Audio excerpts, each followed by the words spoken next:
Ayun guys, magluto tayo ngayon ng puso ng manok. Guys, ito siya. Binoil ko muna yung puso ng manok. Linagyan ng konting asin para hindi siya malansa. Tapos, ginisa ko siya ng bawang at saka sibuyas. Tapos, ilagay ko na mamaya itong yellow bell pepper.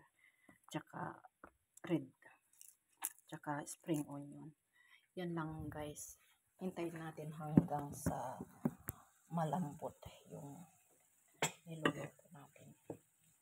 Yan lang guys. Kasan muna natin ang oil para mabilis guys.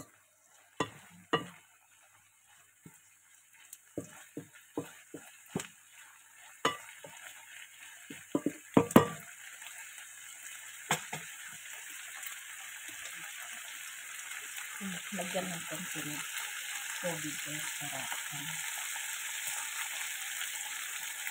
lumambot siya.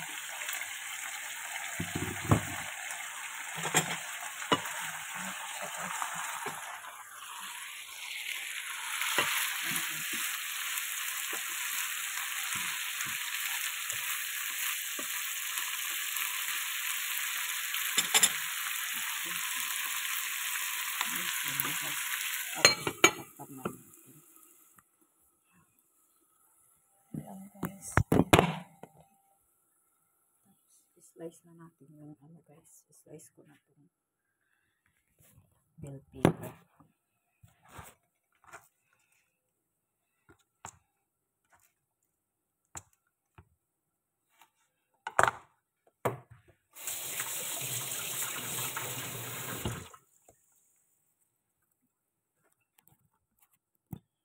Guys, yung pag-slice ng bell pepper, kahit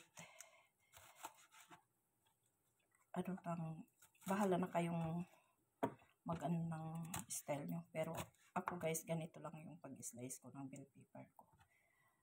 No guys. Pag lumambot na siya guys, ilagay na ito. Tapos kahit 2 minutes lang pwede na. Kasi mas masarap naman itong bell pepper pag hindi siya mag-ano, yung overcook ba guys. Kasi ito yung bell pepper na ginagawa naming salad. Matamis siya guys. Okay guys, thanks for watching.